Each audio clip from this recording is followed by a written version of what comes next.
اعوذ باللہ من الشیطان الرجیم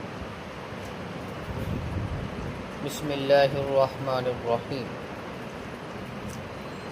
والذین اجتنبوا الطاغوت ان یعبدوها،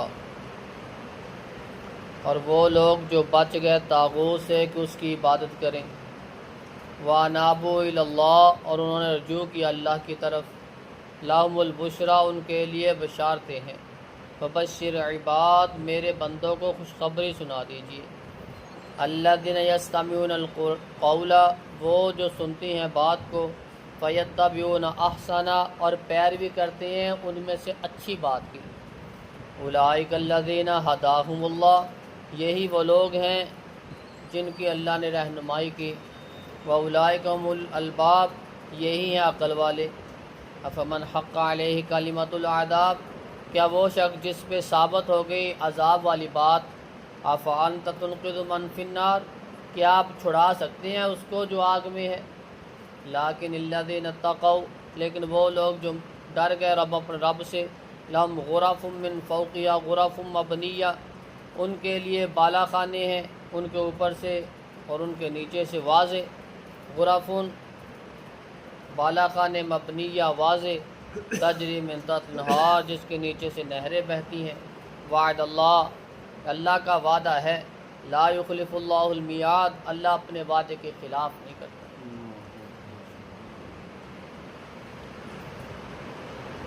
والذین اجتنبوا الطاغوت ان یعبدوها، جو لوگ طاغوت کی عبادت سے بچ گئے، یہاں طاغوت سے مراد ہر وہ چیز، ہر وہ شخص ہے جو اللہ کو چھوڑ کر کسی اور کے آگے جھکتا ہے، کسی اور کے سامنے سجدہ کیا جائے، جس کے سامنے سجدہ کیا جائے گا اللہ کو چھوڑ کر وہ سارے کے سارے طاغوت، وانابوا الی اللہ، اور انہوں نے اپنی زندگی میں صرف اور صرف رخ کیا، رجوع کیا تو اللہ کی طرف ہی کیا، جھکے تو اللہ کی طرف ہی جھکے، لہم البشریٰ، ان کے لیے بشارتیں ہیں، ان کے لیے بشارتیں ہیں، یہ اللہ کے بندے ہیں، الذین یستمعون القول فیتبعون احسنہ، اور وہ لوگ جو بات تو سنتے ہیں لیکن پیروی اسی کرتے ہیں جو اچھی بات ہے، جیسے ہمارے ہیں، ہم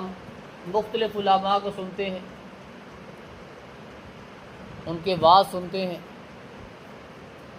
لیکن ہمارا اکثر کا تو یہی ہوتا ہے کہ جو ہمارے مسلک ہے ہم اسی کی مانیں گے، لیکن یہاں مسلک نہیں، یہاں اللہ اور اس کے رسول کی بات ہے، کوئی بھی خطیب ہے، کوئی بھی عالم ہے، کوئی بھی واعظ ہے، جب وہ بات کرے اس کی بات کو بڑے ادب و احترام سے سنیں،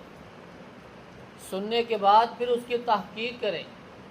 جو اللہ اور اس کے رسول کے فرامین کے مطابق ہے اس کو مان لے، باقیوں کو چھوڑ دیں، یہ ہے یتبعون احسنہ،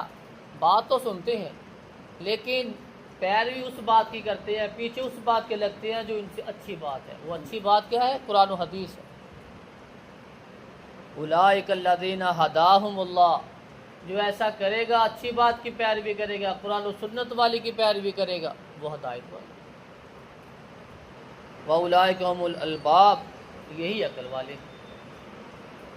افمن حق علیہ کلمۃ العذاب، کیا جس پہ عذاب ثابت ہو گیا، اے پیغمبر صلی اللہ علیہ وسلم، افانت تنقذ من فی النار، کیا آپ اسے چھڑا سکتے ہیں جو جہنم میں چلا جائے؟ آپ کے پاس کیا اختیار ہے؟ کیا اللہ نے آپ کو اختیار دیا کہ آپ چھڑا لیں؟ نہیں، افانت تنقذ من فی النار، کیا آپ چھڑا سکتے ہیں؟ جس کو اللہ پکڑے اس کو کوئی نہیں چھڑا سکتا، یہاں ہمارا عقیدہ ہی غلط ہے، جس کو اللہ پکڑے چھڑا لے، محمد، محمد کا پکڑا چھڑا کوئی نہیں سکتا، نعوذ باللہ من ذالک، مسلمان ہو کے اتنا خطرناک عقیدہ ہے کہ رسول اللہ صلی اللہ علیہ وسلم کو اللہ سے بھی زیادہ مضبوط بنا دیا، اللہ سے بھی زیادہ اختیار دے دیے، یہ غلط عقیدہ اور انتہائی خطرناک عقیدہ. ایسا عقیدہ تو مشرکین کا بھی نہیں تھا. وہ جب وہ پکڑے جاتے تو اللہ کو پکارا کرتے، اللہ بس اب تو ہی ہے، تو ہی چھڑا سکتا ہے. وہ مشرکین کے عقیدے اور آج کے مسلمان کے عقیدے ان سے زیادہ خطرناک. لیکن الذین اتقوا ربہم، لیکن وہ لوگ جو اپنے رب سے ڈر گئے ان کے لیے بالا خانے ہیں، جنت کے اندر اونچے مقامات ہیں جن کے نیچے نہریں بہتی ہیں، طرح طرح کے انعامات ہیں. وعد اللہ، یہ اللہ کا وعدہ ہے. لا یخلف اللہ المیعاد، اللہ اپنے وعدے کے خلاف کبھی نہیں کرتا. اللہ رب العزت سے دعا ہے کہ اللہ رب العزت ہمیں اپنے عقائد قرآن و سنت کے مطابق کر کے اپنے اعمال، اپنے افعال، اپنے زندگی کے لمحات قرآن و سنت کے مطابق